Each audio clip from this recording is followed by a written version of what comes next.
Hello and welcome to the Hoop Collective podcast. We talk about the NBA, which we're doing late on Tuesday evening.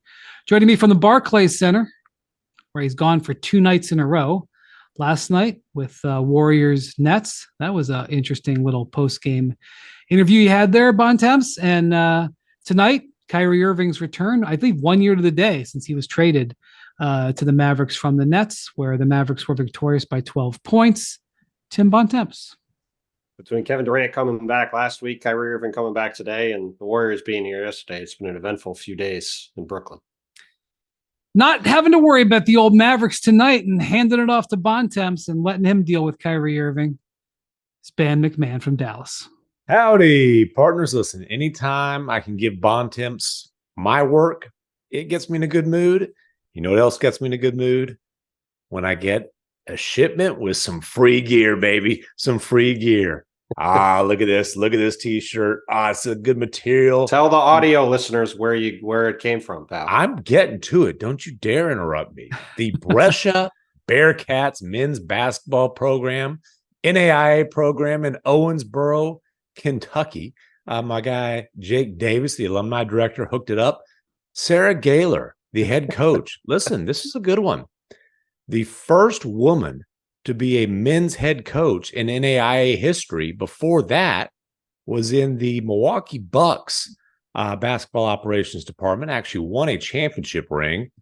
Dude, not only a t-shirt, there's really nice card, handwritten notes. Listen, part of the handwritten notes, and fellas, kind of got a little verklempt when I read this, and I looked that up to make sure I was using it correctly. Coach Gaylor says, we are honorarily banning you from our gym, the Moore Center, for basketball games. I am honorarily banned from Brescia's gym. That's a shame and because a free t-shirt. Owensboro, Kentucky would be your kind of town, I feel like. MacMahon's quest for free gear is we don't need him getting more reason to ask for people to send in more stuff. We don't need it. Oh, right. Yes, we do. So anyway, well, I'm glad that you're all happy. I wonder if Luka will give him a handwritten note. If that's going to get him verklempt, Bontemps, maybe Luka can bury this hatchet. He might give him a note with his hand, but probably not a handwritten note. Listen, if Luka gets me banned, it will not be honorarily. Right. He's working on that. Okay. Kyrie had 36 points in this return game tonight. And it was the second night of a back-to-back. He's coming off an injury. Wasn't 100% sure he was going to play, but he did, and he played well. Luka had 35. I saw some of your tweets about what was going on there tonight, Bontemps, but I guess I have to ask what the atmosphere was when Kyrie was introduced. There was no atmosphere. It might as well have been a regular Tuesday in November. Like it was sort of the opposite of his entire tenure here, which was just full of insanity and noise on all sorts of levels. He kind of referred to it obliquely in his comments saying, essentially, I made some mistakes, which that is maybe the understatement of the century. But, it was jarring. I mean, as someone who covered this team back when it moved to Brooklyn 12 years ago, it is jarring how much things have degraded, at least how it feels anyway, from an atmosphere standpoint here. Like, it just doesn't feel like there's any fans really for the Nets at all at these games. Like, you come every night and the visiting team is getting massive cheers compared to the home team. And whenever Kyrie made a shot, the cheers were a lot louder than the handful of boos he was getting from the home fans. I don't think it's because there was like a massive amount of Nets fans cheering for Kyrie. I think there were a lot of Mavs fans here cheering for Kyrie and Luka. And it's just sort of what it's been like on a nightly basis of late. And it made for kind of a weird atmosphere. I mean, perhaps the funniest part was, last week when Kevin was here, they did a, welcome back video and a nice little tribute. Today, they just do welcome back to Kyrie, to Seth Curry, who played like a year and a half here, played like 80 games. And Markieff Morris, who played 27 games here. Had them all like lumped in together. Welcome back, guys. Hey, did Mr. Whammy have a sign? I did not see Mr. Whammy. I'm sure he had a sign. He always does. But yeah, it was a weird night, and Kyrie was in a good mood afterward, and per usual, said a lot of stuff. Some of it made He sense. tweeted after the game He before. did tweet after the game. Before I he mean, it came was to the all league. fine. I mean, it was Well, there was no real drama or controversy for once. Right. Well, he said, "Thank you for everything, God. I got to stay poised through the chaos and hate. The next generation is watching." Was there chaos and hate there tonight, or was he just referring to I don't miscellaneous chaos and hate? Miscellaneous, I think. Okay. I mean, he got. Was there any sage? Did any sage? I didn't see any sage burned. Okay. I mean, this was really the quote of the day. He got asked by Brian Mahoney from the AP, was there something that could have been done to have you not ask for a trade? And he said, I don't want to get too deep into it because I love protecting the people that I'm in business with, even if it doesn't work out. He does? Again, it's amusing when you get into what he said next. Again, I wish all those guys well. But conversations that needed to be had weren't had before the trade deadline. And I don't know if anything needed to be salvaged. I just think it was time to get my own peace of mind and go somewhere where I was able to thrive and be in a situation where I didn't have to worry about kind of behind the back talk or the media talk or not knowing how to handle real life circumstances that have nothing to do with the game of basketball. It has everything to do with how you handle someone as a person. So that would seem to be having things to say about people you were working with. I don't know. But by Kyrie standards, that is a molehill, and there wasn't really anything else that happened. And the Mavs are way better than the Nets. And if anything else, the last week is a reminder of like, the Nets had these two guys on the team, and there was all this promise of what it could be. And ultimately, they won one playoff series, and it ended with a whimper. And now they've got this team that's gone 5-15 in their last 20 games, and going into the trade deadline, it's kind of rudderless. Well, and they won one playoff series and gave up all their draft capital. And yes, the Nets are right back in the place, not geographically, but metaphorically, where they've been for most of the franchise's history, and that is NBA irrelevancy. You know, I mean, it just is what it is. And they're a lot more fun, though. They now. Well, that was like their goal. They were so, they wanted a team that was like high character and fun to watch and support and everything. Well, unfortunately, they're not that fun to watch. There's nothing fun about the Nets these days. They're not. It's just. It's not. I'm not trying to be a hater or anything, but they're not a particularly fun team to watch. They're not a team that has a chance to do anything other than maybe sneak into the bottom of the play-in. I mean, maybe they can scrap and become an 8 seed. And there's no benefit to being bad unless you're with the Houston Rockets, and then you're loving the way things are working out in Brooklyn. They listen, and every franchise would have done the same thing they did if they had a chance to sign KD and Kyrie. You do that 100 times out of 100. It just ended up going about as poorly as it could, and Kyrie needed to get out of there. It was chaos. It was a and much of it self-inflicted. I think we've talked a lot about Kyrie so far in Dallas. Very mixed results on the floor. It's almost a full year now, and the Mavericks are sub 500 over the course of that year. Now 5 games above 500 this year. Luka and Kyrie have only played 40 games together. Now they went 5-11 with Kyrie. 5-11 together last year, 14-10 now this year. I was surprised Luka played 40 some odd minutes tonight, given that Kyrie was back. I saw Luka said that it's not nearly as taxing when you have Kyrie with him, but still. And then, like I said in the group chat, Kyrie, since he's been in Dallas, I think the citizenship has been outstanding. Bontemps, you kind of scoffed at that, but dude, he's been a good dude. He's been a good by comparison to what was going on in Brooklyn. I think that's fair. Yeah, he's been great in the community. Honestly, just from my own personal perspective, he's been very pleasant to deal with. His teammates love him, so on and so forth. And then his attendance has been not great. He gets hurt a lot. And when he gets hurt, it takes a while to come back. And then, but there's been no kind of controversy. And that's certainly true. Kyrie, like tonight, there are times when interviewing Kyrie is kind of like defending him. You better really be locked in if you want to stay in front of him. And then sometimes you think you know where he's going, and you still get lost 3 or 4 times and kind of look around like, I don't know what the hell just happened. Sometimes he'll go back and forth and side to side and through the legs on you, just leave you kind of really clueless. And he had a few tangents like that tonight. That's okay. Yeah. Well, even those are more rare these days than they were in Brooklyn. They're at least harmless. They're harmless. But a year in, has it really made any impact in Dallas? No, it hasn't. Yeah. I mean, obviously they hope the best is yet to come.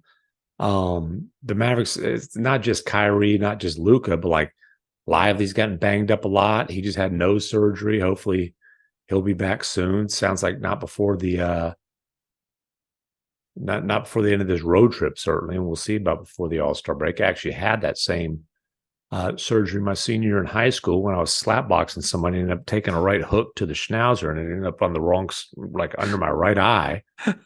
I got out of like 3 weeks of track practice, but I was not exactly. I don't think anyone's. I don't know if it's quite called a schnauzer, but why? That's a dog. That's a dog. Whatever, man. A schnoz. That thing. This thing right in the middle of my face. First off, we're gonna have to roll it back. Roll it back a second. He's podcast gold. He's podcast gold. Okay, that's number one. Sometimes. Number 2, slap boxing. Well, now it was like fake fighting. So I've actually broken my nose 3 times. First time, bus stop in first grade. I smarted off to my older brother, and it was cold, so I had like the hands inside the jacket. From behind, he did the foot in front of my legs, push in the back. I got my hands in the jacket. I went right down face first on the ground. That's like right out of a Christmas Story. Hey, I'm going to tell you right now, though, I played my Pee Wee football game that weekend. Of course you did. You're a Texan. And then senior year of high school, it was kind of like play, maybe more shadow boxing than slap boxing. But Jose, I believe the last name was Pena, if I can recall correctly. He caught me with a right hook. It was what happened to the dog? And then, so I got that. The dog got hit in the story, right, Bontemps? The dog got hit. He got hit right in the schnauzer. Yeah, the dog got beaten. Oh my God! So I got it straightened back out.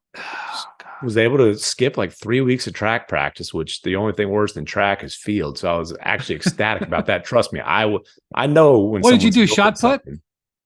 No, I weighed like $185. No, I didn't do a damn shot put. The 400 and high jump and a bunch of other crap I hated. And then freshman year of college. Did you ever have any trouble going over those hurdles? Oh, dude, they tried to get me to 300 hurdles. And I was like, my leg doesn't do that like flip out thing. And so I was like Super Mario Brothering over there. And I did it once. And they were like, no, this ain't. I was like, I tried telling you. Like you're the one who told me to do it. I tried telling you. We gotta get off high school track stories. We got to get back to work. Then I broke it again my freshman year. It's 12:11. It's 12 a.m. It's 12:11 a.m. We got to move past track and field. I agree with you. But I have no idea what this guy's going to say. So I don't either. But this has turned into a Kyrie. Anyway, Derek Lively. Derek Lively got his nose busted up his nose. Work. And had surgery. But he doesn't have track practice. Or a schnauzer that I know of. Well, look, here's the thing with the Mavs. Mavs are 28-23 after this win. They're only 4 games ahead of the Warriors in 11th. Like, I'm not saying they're going to end up in 11th again, but like for everything that's gone on, you can look at it and say, well, Kyrie and Luka have played a combined 20 or 24 games together, and they're 5 games over 500, and they're in 7th. So there's upward mobility. You could also say they're one Luka extended absence away from being maybe in the same spot they were in last year. So for a team that, as we talked about going back to last summer, after the disaster that was the end of last season, how big this year was and where they finished and the momentum they had going one way or the other, heading into some pretty critical times as far as trying to convince Luka this is a place to be long-term. It's a pretty interesting couple of months left to see how this season winds Well, up look, in Dallas. they are trying to do something here at the deadline. They have been, as far as I am told, reasonably active in talks, trying to get basically talent. I've heard several different concepts of constructions, and I'm not going to go into names because I don't want aggregation up the yang here. I get it enough already. The names that I'm hearing are not going to change the balance of power in the Western Conference, but they're definitely trying to bring some more talent in. You know, the challenge is that they're already kind of expensive. I'm not sure how the new owners are spending, and they've got 1 first-round pick and 2 second-round picks. You know, like I'm already hearing, you know, there's going to be some guys get traded this week, I think, for 4 and 5 second-round picks, like we saw last year. Yeah, it's sort of become the norm in recent years. Yeah, and like you know, there's 5 teams that have double-digit. We always talk about first-round draft picks and how that's gotten sideways. There's 5 teams that have double-digit second-round picks. The Thunder have 20-something. The Thunder have 21. The Knicks have 11. The Magic have 12. The Spurs have 16. And the Wizards have 15.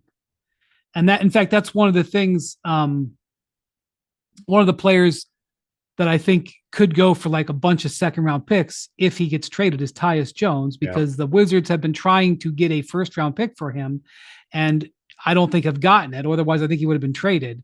So the Wizards have 15 second-round picks, and they might get like another basketful if they move Tyus Jones. So, so my point is, though, the Mavericks have 2. So, you know, if they're trying to get a player, they can't even do the here's 5 second-round picks move. You know, they're just very limited. And if they're light on draft capital, and they're light on attractive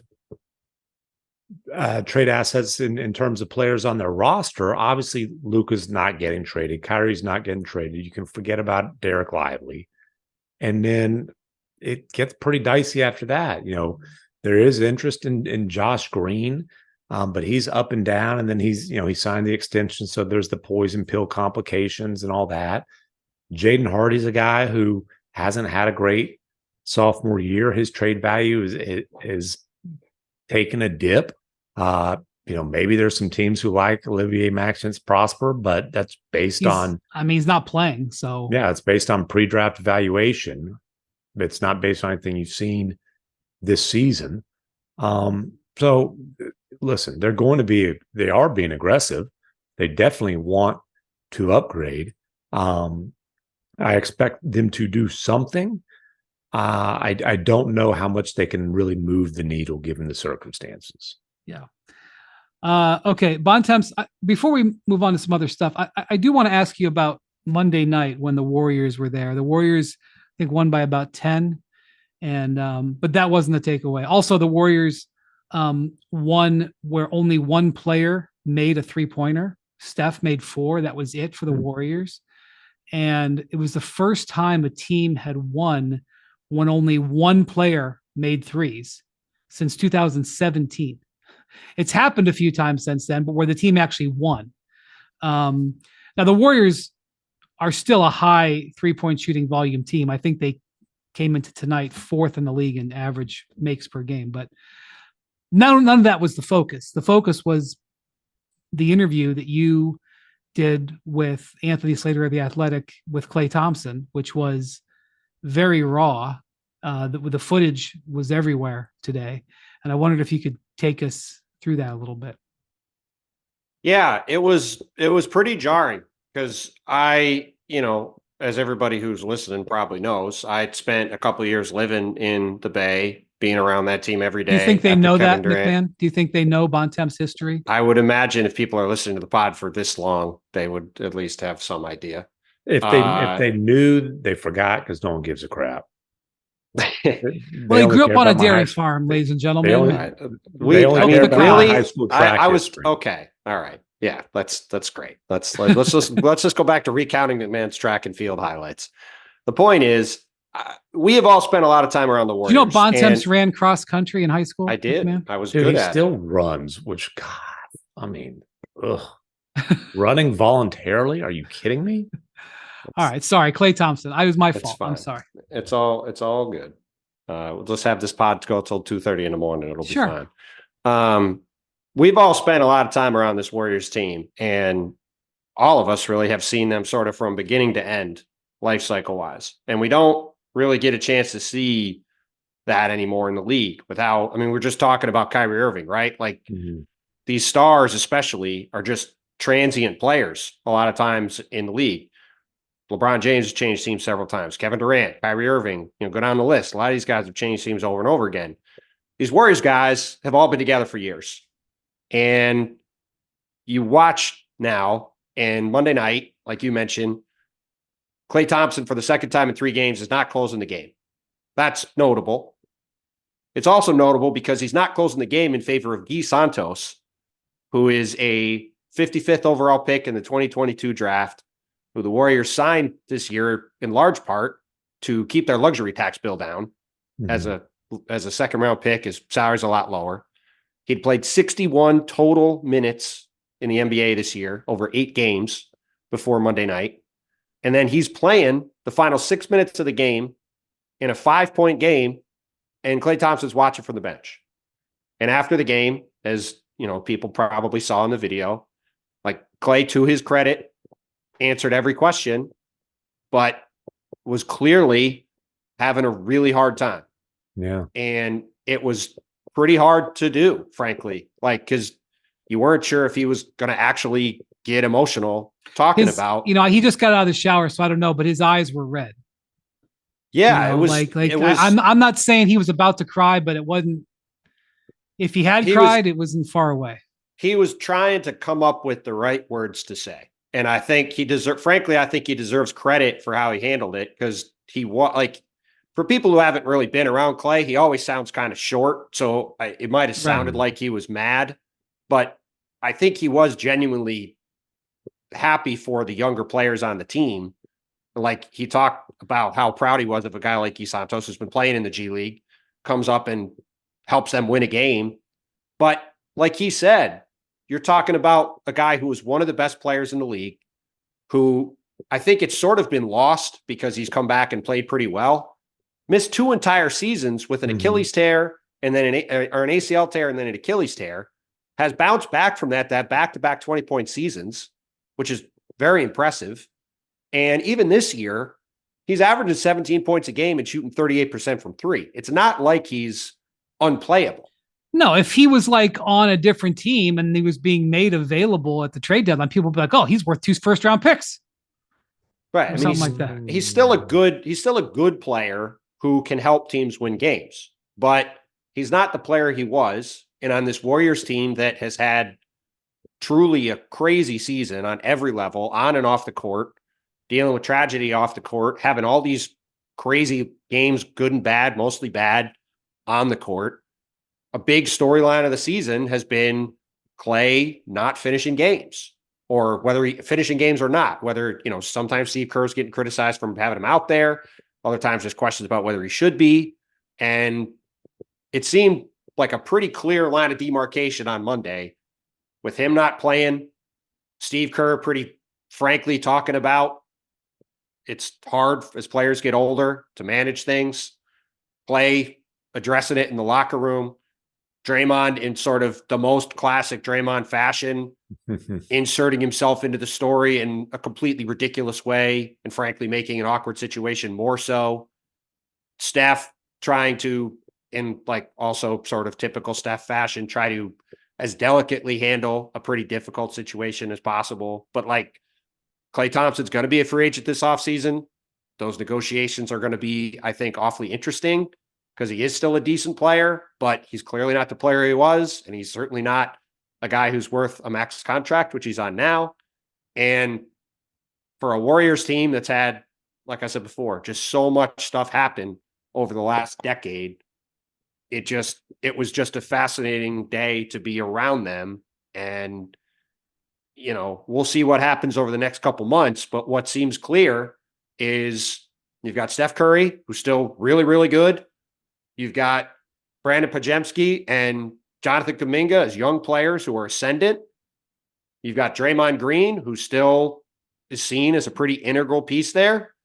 And then you've got Andrew Wiggins and Klay Thompson, who were key parts of the title team a year and a half ago that have had vacillating roles there. And as of now, it looks like Klay's in particular is receding. Well, and I would even put Kevon Looney in that group too. With he's with just been Wiggins. receded completely at this point. But look, Klay's the one who people really care about because he's a Hall of Fame player. He was a star. I mean, I don't know, superstar might be a bit much, but I mean, we're talking about one of the best shooters of all time who has, as he's reminded people, 4 rings. And was a huge part of those 4 rings. You know, and has one of the most important games of this entire run. Yes. At Game 6 in 2016, which as Game someone 6, who was Klay. courtside for that game in Oklahoma City, I can tell you, I will never forget being in the locker room on Monday, and I will never forget being at that game the big man can say whatever he wants. I will never forget being at that game in Oklahoma City and the way Klay turned that game around when the Warriors were dead. And their 73-win season was going to end in Oklahoma City, and Kevin Durant was going to the finals, and Klay Thompson made sure it didn't. I was top of the lower bowl, but I'll never forget it either. You were there barely doing any work. He was, like I said, I'm waiting for Big Rich. Yeah. That's right. I was head of the Pink Parrot post game.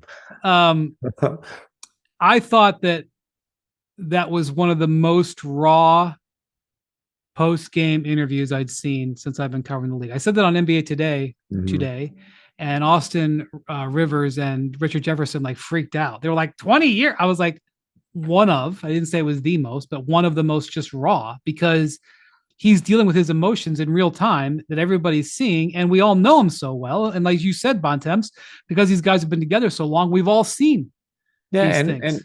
And it's such a blow to the pride of a guy who, for most of his career, he's one of the best players in the league. He's one of the best shooters in league history. He's one of the great champions that's ever come through. And obviously the injuries are part of this.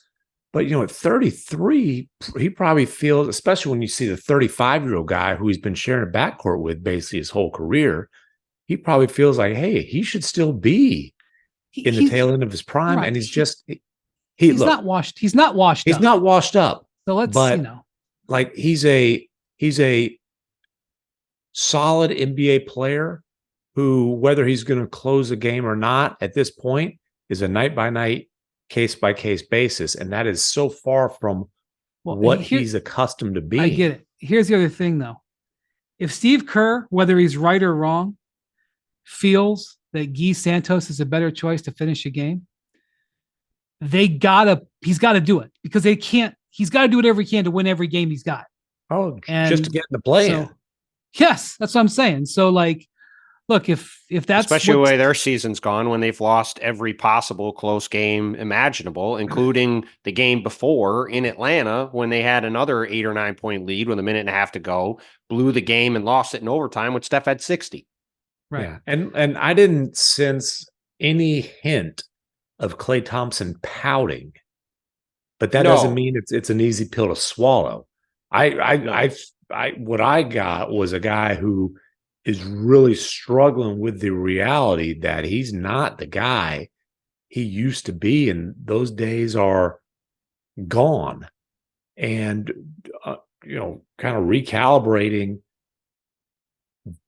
his own expectations, I think. And like, it's also like the fact he's going into free agency this summer.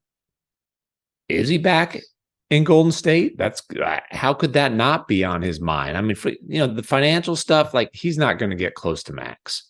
And if he leaves, he's not going to get close to max.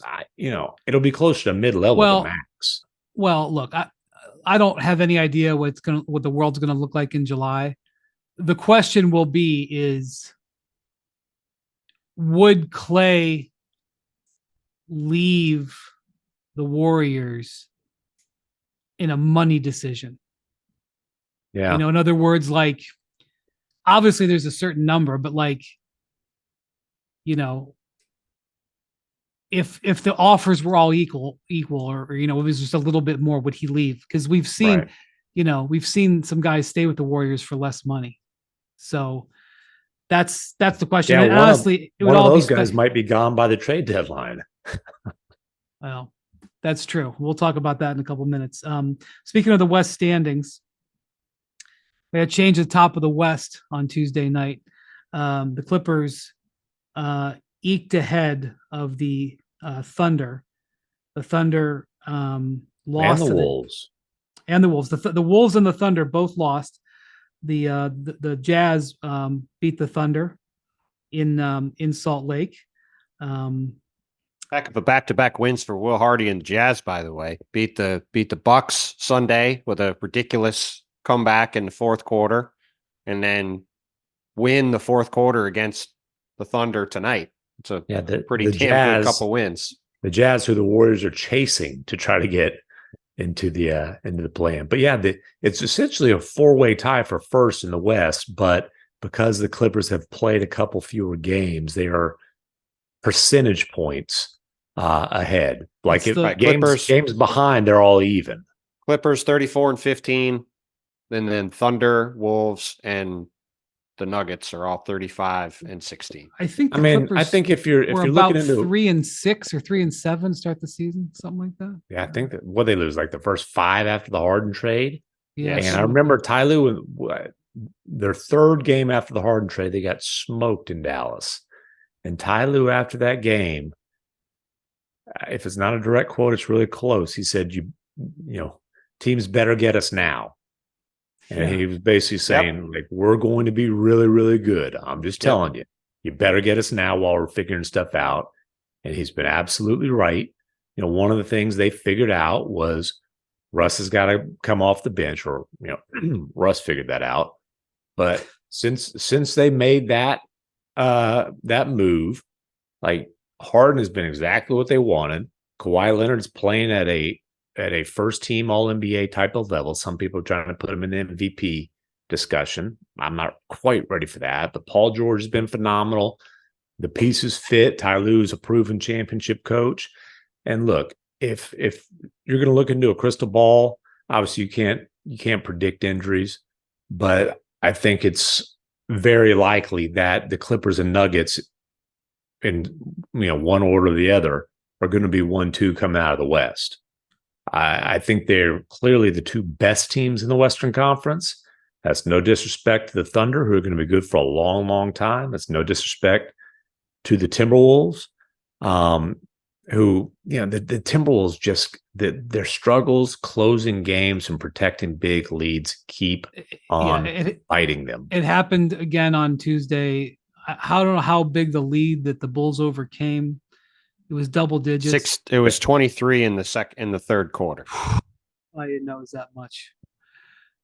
Yeah, they've had. I think they've blown 4 double-digit leads in the fourth quarter in the last 2 weeks or 2.5 weeks. BPI, by the way, has the season ending with the Clippers in first, the Thunder in second, the Wolves in third, and the Denver Nuggets in fourth. Well, that's the way it is right now. That's great BPI work there by BPI. Well, 71% chance of the Clippers having the number 1 seed. Well, I don't know. I watched the Denver Nuggets roll to a championship last year, so you can give me nerdy numbers. I'm going to trust my eyeballs on that one. That's not winning the West. That was seeds. I think the Nuggets are going to do pretty well down the stretch of the season. I'm not arguing with you on that. But look, when you talk about no disrespect to the Thunder and the Wolves, I mean, at the end of the day, we've seen Kawhi Leonard win 2 Finals MVPs, and like we talked about, I think we talked about it the other day with regard to the Celtics game, where I talked about it, I think, on the Monday pod with Ohm. When Kawhi Leonard's going up against Jason Tatum or just about anybody else outside of maybe Nikola Jokic, you're taking Kawhi Leonard in who's the best player if he's healthy just about every time. When you got that guy on your team, you've got a puncher's chance at minimum, and that's before you start looking at the rest of the Clippers. You're taking him over KD? I mean, that's one where I think it depends on maybe the day or how they're playing. But I think if you're asking me, peak Kawhi, peak KD in the playoffs, might take Kawhi. I'd have to think about that one. Are you taking him over Luka right now? Honestly, I think I would in the playoffs. I think I would in the playoffs. Yeah, because Kawhi's doing it at both ends and Luka's not. Yeah, that I have such high respect for KD, but Kawhi's top end is pretty high. I'm not. No, we haven't seen it. He hasn't got through the playoffs healthy, literally, in 4 years. So since they lost in the bubble. So let's see if he can get to the end healthy. But if healthy, he's right there with anybody. And that's before you look at Paul George, before you look at the way Harden's fit in. You mentioned Russell Westbrook. We've given him a lot of grief on this pod, deservedly so. He's bought into this bench role, played really well. They've got depth across the board. They could maybe add another piece this week. We'll see what they end up doing. Just wait until the Russ for Sixth Man of the Year hype gets rolling. You know it's coming.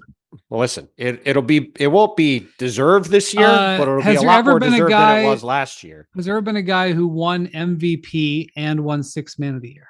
Do I look like Stats Williams to you? I mean, Bill Walton, I remember off the top of my head. Boom in your face. The whiz of the quiz knows. Yeah, did Brian stay freeze, or is he just punted? Or is he just my mouth was frozen. I was trying to think. That's a good one. That's good. I mean, Bill Walton definitely won both. So he did. There's at least one. I don't know if anybody else did. Okay. Harden. Jackson chimes in. Oh. In the other order, but yes. Harden. In the other order.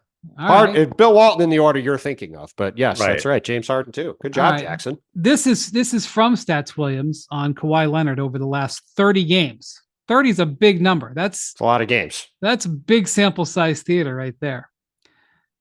And the Clippers are 25-5 in those games. This is his last 30 games, not the Clippers' last 30, because he did miss some with the hip injury.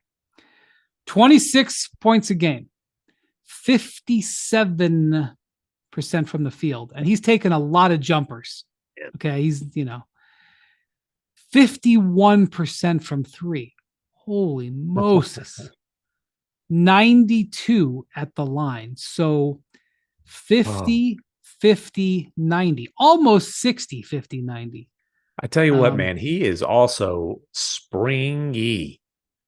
Like he is finishing above the rim through contact. Like he looks great. Looking athletic as hell. Yeah, let's take you some more into the shooting numbers because Stats Williams did a lot of work on this. All right. 75% from inside 5 feet. Okay. That's 5th best in the league. 54% from 5 to 9 feet. 6th best. 53% from 10 to 14 feet. 10th best. 46% from 15 to 19. 10th best, which I actually thought he'd be better than that because that's his bread and butter. 49% from 20 to 24 feet. 7th. 52% from 25 to 29 feet. Best in the league amongst people with at least 50 attempts. So 50 attempts. It's not like he shot 4 of them out there and made 2. When you look at his shot chart, it's all just neon green. Neon green across the board. And then Stats Williams was doing this thing where he was showing us using the second spectrum data, like how Kawhi is doing this with like the flattest shot in the league. It's like a dart. Yeah, that's always been the case. Yeah, I know. So what it means is you got to have really good lift for it to go in, right? Because he can't make up for poor lift. His average arc is about the same as Sadiq Bey's, who shoots 29% on jumpers. I was going to say arc similar percentage, not. And so basically Sadiq Bey's throwing line drives in there and making 29%, which ranks last in the league for guys who have 150 jumpers. Kawhi's goes in 51% of the time, which is first in the league. So, like, he is having a historically, now, and I got the voodoo right on him. He'll go 2 of 17 tomorrow night or something. Games on ESPN, I think. Anyway, he's playing great. But you certainly, as you try to project this out, the Timberwolves and the Thunder, who have very, very little playoff experience on their roster, they need the higher seeds more than the Clippers and Nuggets. If the Nuggets end up with the 4 seed, it'll be a minor inconvenience. You're either going to play well or not. The one thing I push back on is home court. When your home court is mile high, 5,280 feet high with the video, but the altitude, like they lost 1 playoff game at home last year. Like Yeah, that but is that's true. But to to Brian's point, if Denver's in a series with Minnesota or Oklahoma City where they don't have home court, they're not going to be bothered. They might not, maybe they ultimately won't win the series, but they're not going to go into it thinking, oh man, we're going to be in trouble because we don't have home court in the series. Maybe they get beat, but it's more important for Minnesota. Yeah. For younger teams, it's obviously a huge advantage to have those games at home. And look, for as great, like we've talked a ton about Shea and Ant, and as great as those guys are, and as bright a futures as those guys have. And look, Shea's got a chance to maybe win MVP as soon as this year, right? The way he's playing and the way the Thunder are playing. But Nikola Jokic has gone on to win Finals MVP. Kawhi's done it twice. Like, let's see those guys do it I think we need to see them have playoff runs and do it in the playoffs and win series in the playoffs before we're going to put them ahead of Denver and the Clippers based off of the history that those elite players on those teams have. Yeah. So 4-way dead heat basically in the West, 50 games into the season. So that's certainly fascinating. And by the way, we got a 3-way dead heat for second in the East. Right. Well, Bucks after the Bucks lost again today. Yeah, the Bucks just lost a few minutes ago to the Suns. The Bucks and the Knicks are both 2 games back on the loss column to the Cavs right now, who are in second. Listen, Doc Rivers' second win as the Bucks head coach might not be until the All-Star game. Oh, God. Half game back in the standings of the Cavs. Right. Not quite a dead heat to your point, but they're all bunched right up in the standings. Yeah. By the way, we had some injuries in the NBA on Tuesday night, and this is gonna, we'll have to see how this all works out. Jalen Brunson rolled his ankle pretty good. I don't think it's like, I just checked with Ian Begley, who was at the game, our former colleague. He tweeted he walked out without a limp, no boot or anything. Okay. Dante DiVincenzo declared that Jalen Brunson was good. Said he told him he was good when he asked him, so everything was fine. So we will see what happened.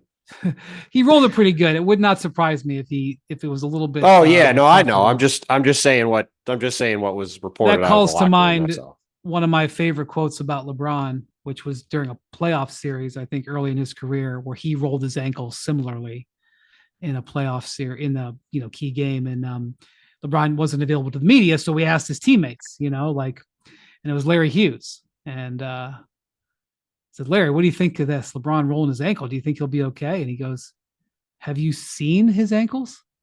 And he put his hand up and indicate the size of a bicep. And LeBron did play the next game. So hopefully Brunson's okay. Also, Chris Middleton, the Bucks just can't the Bucks are in some struggleville right now. At least they didn't let the Suns put up 140 tonight. So that was... they didn't have Brook Lopez, who's missed the last few games for personal reasons. They didn't have Damian Lillard. I believe that was an ankle for him. Sprained ankle, yeah. And then Middleton left that game early with an ankle sprain in the first quarter. Not ideal, but not an ideal stretch. Now 1-4 with Doc Rivers at the helm. Right. So hopefully these injuries aren't serious. But just reinforces that Milwaukee, John Horst has been ultra aggressive every year at the trade deadline. They don't have a ton of assets. They got Portland second, I believe, this year, which is a pretty interesting second. They don't have a lot of salaries they can move, really, but whatever they can come up with, I'm sure Milwaukee will do, because John has always been super aggressive at the deadline, adding pieces, and I suspect they'll find some way to add something between now and Thursday. We'll just see what it is. But he's trying to turn 3 packs of ramen noodles into a meal. Sounds like you during the pandemic. I'm not, to be clear, I'm not saying they're going to wind up with some star. I just suspect they're going to find a way to come up with something. But we're also looking at a trade market where you got a lot of teams trying to come up with something. And it just, as of this moment, we'll see if it changes. But with 36 hours or so till the trade deadline, there's not a lot of optimism. There's going to be a lot of excitement. Yeah. And so we'll talk about the trade deadline right now. And it just tells you we're this far into the pod before we're really talking a lot about trades, which is an indication our feel talking to folks in the league is that it ain't buzzing with activity. Now we're going to see deals. We're going to see a number of players get moved around. Whether or not it's going to really change the balance of power, I don't know. Now, Milwaukee is definitely trying. I was talking to a team just last night who's been talking with Milwaukee, and they were like, they must have dozens of trade scenarios that they've been pitching, trying 3-way deals, trying all kinds of stuff to get anybody in there who can defend a little bit, particularly on the perimeter. They have 2 second-round picks that they're allowed to trade, no firsts. One of them is Portland's pick this year. They can try to repackage some swaps like Phoenix did too, if they want to really try to get creative to try to manufacture something too. But that's, you're really scraping the bottom of the barrel if you're swapping already swapped picks. Yeah, that's right. Well, and you are correct, Bontemps. John Horst has done a deal in 4 of the last 5 deadlines. So, we didn't really think they had much that they could do last year, and he came up with Jay Crowder. Crowder traded 5 seconds for Crowder, traded 4 seconds for Nico Mirotic. They've consistently gone out and gotten players at the deadline, and I'm sure he'll be, like you said, their history indicates they're going to try everything they can to do something. And you don't need to be a rocket scientist to look at their team and say they need to find some people who can guard people, and we'll see if they can. So what we're watching in the league right now, Brooklyn has been involved in a lot of different conversations, and they've been in conversations where they're selling pieces, and there's been in conversations where they're buying pieces. Spencer Dinwiddie is the most available piece there. If they're buying, they maybe attach something to him and bring it in. If they're selling, the question is, do they sell Royce O'Neal and Dorian Finney-Smith? Their asking price for both, I think, has been pretty high, but those are some role players that could be interesting. They're 10 games under 500 now. So 5-15 since the infamous tank game against Milwaukee, which Jacques Vaughn tried to say, people have criticized us for sitting guys in the past with regard to all the guys they have out injured right now. But I mean, you can say whatever you want. They were 500 going into that game, and their season's been an abject disaster since. So I don't know if it's cause and effect, because let's be honest, it's not a good roster. I would say it's 100% cause and effect, because they were a decent team that was literally sitting at 500. And from that moment on, they've been a disaster. Bontemps has been annoyed with that since the moment it happened. Well, I'll just look at their games. I mean, they've been terrible since then. I know. I want to say something about causation and correlation, but I'm not sure I know what either one of those words means. But I think you pronounced them right. Yeah, that's good. Yes.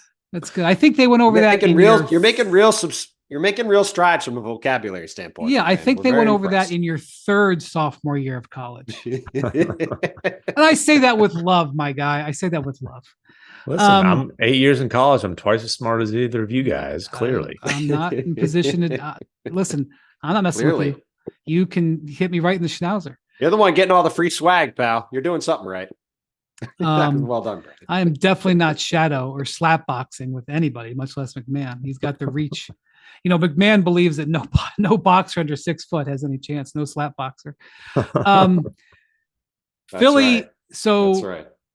probably the most interesting thing that's happened this week so far is that Joel Embiid had a surgery that did not rule him out for the season. Now, I think there's some nuance in here.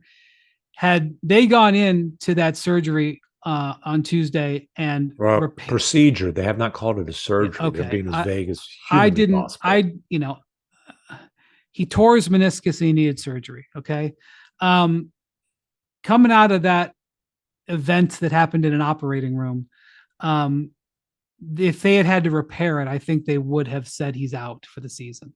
So the fact that it is reevaluated in 4 weeks indicates that it was a meniscusectomy, which means they removed some of the meniscus, which means that it typically enables you to come back in the 4 to 8 week range. Now, they may get to 4 weeks and decide with where their team is and decide with where his recovery is that they're not going to do it. So I don't want to make it sound like I have any idea. I don't think they know either, but they are now operating in talks like he's going to come back and hopefully before the playoffs. So I would expect Philly to make 1 to 3 trades before Thursday afternoon. And I would also expect them to try. I'm not saying they're going to accomplish this.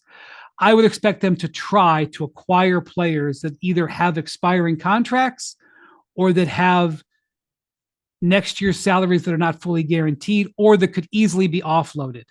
I think they want to hedge their bets, not just with Embiid's injury, but hedge their bets on what happens with this season so that if they need to go back and open up the $50 million in cap room that they're currently kind of holding, they can. So it would not surprise me. So, they have a whole bunch of guys with expiring contracts. The most likely guys to go are Marcus Morris, Robert Covington, Furkan Korkmaz, maybe Daniel House if you get down the list. And I expect them to try to get guys back who are on. So you talking about targeting a guy like Bruce Brown, team option. Targeting a guy like Bojan Bogdanovic, team option. They're going to try to get maybe a backup center who can sort of play center minutes. So you're talking about potentially a guy like Kelly Olynyk, who's in the last year of his deal. Andre Drummond, who's in the last year of his deal. They have 3 tradable firsts, and I think Andre Drummond had a big time showcase game against the Wolves. Big time showcase game. He had double. He's played really, really well this season. Yeah. Oh, yeah. And Philly has a couple of 2 smalls on Gobert. Mock Gobert at your own risk, man. That's what I say. I don't mock him. Not Andre you. Drummond did. Not you, sir. Not you. Yes. I know. Philly has 3 tradable firsts, 6 tradable seconds. So we'll see if they have to attach anything to any of that. I do also, if I'm looking at another team that I really expect to do something, I think Washington. I don't think, based on my conversations, that it's going to be Kyle Kuzma. He's probably the most interesting player. I think it's more likely Tyus Jones. There's been a number of teams that are interested in him. We mentioned earlier. Denny Avdia. I can't pronounce his last name. Avdia. Has been in some talks, but I'd kind of be surprised if they moved him. They signed him to an extension before the year. But he has been dangled out there. Daniel Gafford is another center who could be a starter or be a high-level backup. I think Orlando has been active, looking to try to bolster their guard ranks. And so I think, they're a team that I think is potentially going to be reasonably aggressive. The Clippers are shopping and trying to find a way to get somebody to be interested in taking PJ Tucker, who's out of their rotation. He has $11 million player option for next year that I think is highly likely that he picks up, and that limits his trade market. But I do, and he would like to get traded. So I think that he told Ohm he is actively trying to get traded. Yes, he did. So anyway, if that team's really good and they're able to, now they have 4 tradable seconds and 1 tradable first. I would be very surprised if they traded that first, but I guess it's possible. But they are a team that, if they can add another little role player I've heard some of the players that they've been targeting. I don't know if they're going to get it done, but it would potentially be a nice addition for them. Golden State. I don't know what they're going to do. I don't think that they're going to trade Chris Paul for various reasons. The real question is, would they trade Wiggins? And if they have a Wiggins trade, is it a deal that actually can make them better? They would be probably selling pretty low on Wiggins if they traded him right now. And the one player that I think it's super interesting to talk about, the player especially, is Miles Bridges. But a 41-point game, talk about a showcase game, 41-point game against the Lakers and a loss on Monday for the Hornets.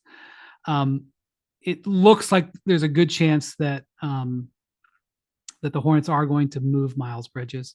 I don't know for sure, but there's a lot of different interest in him. And Bridges, as we talked about before, has a veto power in his. It's not a no trade clause. It's more of a veto that he can enforce. And the reason he's got that is that he is on a qualifying offer. So he's on a 1-year contract.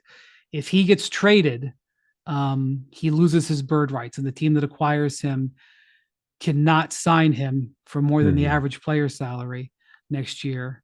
And it kind of, doesn't behoove him you got to be real careful giving up his bird rights.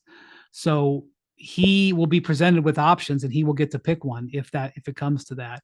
And, he's a guy who, because he's on a qualifying offer, doesn't make that much money. And it's kind of a way to acquire a player who is probably underpaid for his production. And it's kind of like doing free agency before free agency.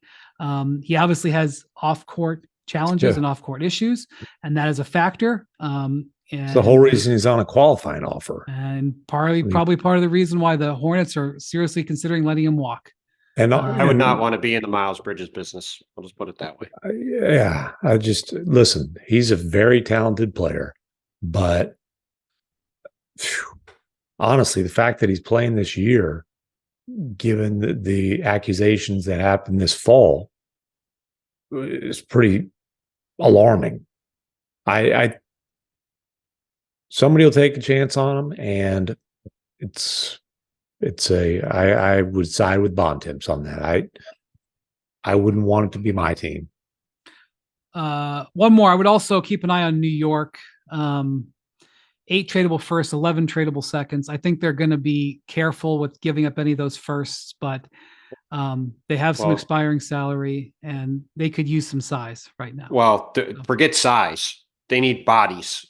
They have Josh Hart hurt his knee today. It's unclear. I mean, again, he left without a limp or crutches or anything, but he was dealing with a knee injury. Jalen Brunson hurt his ankle. They're down Mitchell Robinson. OG Anunoby hasn't played in 6 games, I think, now with this elbow issue. Julius Randle's out for a while. Quentin Grimes, who's wanted to be traded, has got a knee sprain. Not sure when he's going to play. So they're down several rotation players. Yeah, Mitchell Robinson, you didn't even mention him. He's been out for a while. Right. There was one positive update, as Tom Thibodeau said after the trade deadline, or not after the trade deadline, after the All-Star break, he's supposed to be back on the court again. So perhaps he will be back sometime in March. I mean, that's not me. That's me speculating based off what Tibbs said, but there's at least a chance he'll be back in the relatively near future, but certainly not in the next month. So with Evan Fournier on a potential expiring contract, like we've talked about a bunch of times on the pod, with that team option for next year, and with depending on what they do with Grimes, like they have the ability to go add at least one player to play in their rotation. With all the injuries they have, I'll be stunned if they don't add somebody in the next 36 hours to give them some more bodies, because they're down a whole bunch of people at the moment. You guys have any other commentary on that sort of not exciting list of stuff that I've just detailed?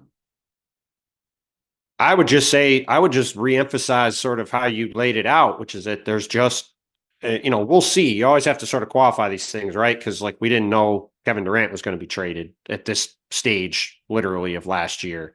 But with 36 hours to go, you look back at the way the season's played out with Dame being traded, and then Jrue Holiday, and then James Harden, and then OG Anunoby, and then Pascal Siakam. if you said this week those 5 guys got traded, you'd be like, holy cow, this is the biggest trade deadline ever, right?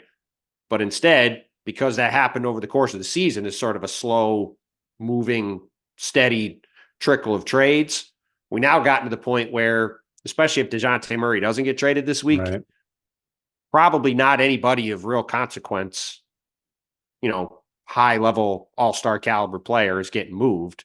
And like you said, there'll be trades. There's always trades, but they're probably going to be more fill in gap type kind of guys as opposed to, breaking news, X name big player is traded for something to a contender.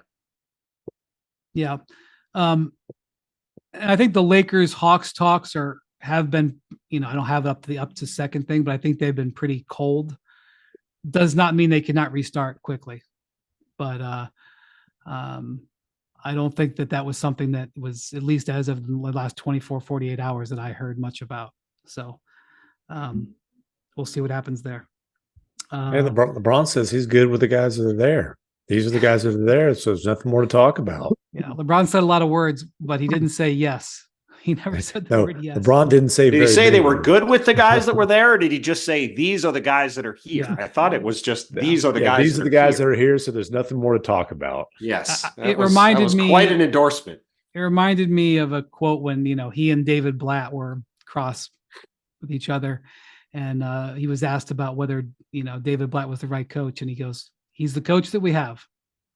And he's with the same level of enthusiasm as he said about the players on his team. Yes. Yeah. I also like when LeBron's asked about the trade deadline stuff. Oh, he said, it's not a question for me. Yes, it is, LeBron. And he said, I love who we have in the locker room, and that's all I worry about. Yeah. So, enjoy LeBron. We're going to miss him when he's gone. We're going to miss him when he's gone for so many different reasons. And I am thoroughly, because I've got no skin in the game. I don't have to be in the locker room with him. I don't have to face him and say, hey, LeBron, we didn't actually get a trade done or whatever. I thoroughly enjoy when LeBron's on the passive aggressive kick. It makes me laugh. I love it. 20 years in, you still love the soap opera. I mean, because I had to be on the front line of the soap opera and deal with so much of it, that now I can just be like, yeah, I know I've been there and done all that. I don't have to be like MacMahon and like sigh and then trudge back to my computer and fire off a news story within 11 minutes because the news desk is like, give us a story on the most recent LeBron thing. So I can just sit back and laugh and talk about it on TV and podcasts. So yes, it is entertaining. Yeah. It was entertaining. And unfortunately, the Lakers don't play again until Thursday night. To speed up McMenamin on deadline, I got an idea. He should have an hourglass, but maybe like a 15-minute glass instead of an hourglass. And then when it's time to write that news, he should just start those sands filtering on through. You should have said that off the air. I'm going to be at the game on Thursday. I could have brought in an hourglass and you still can. There's nothing stopping you. There's nothing stopping you. Oh my God. It's going to be great. I'd get LeBron to sign it. What would that piece of merch be worth? Oh my God. All right. Thanks for listening to the Hoop Collective podcast. Thank you to Jackson for staying up late yet again. Thank you to MacMahon and Bontemps. Thank you for your support of the Hoop Collective, which is now seen on ESPN2 on Tuesdays. I'm sure all of you watched it today. So thank you again, and we will talk to you Thursday. Actually, we'll record Thursday. I'll post on Friday after the trade deadline. Adios, amigos. Looking forward to it.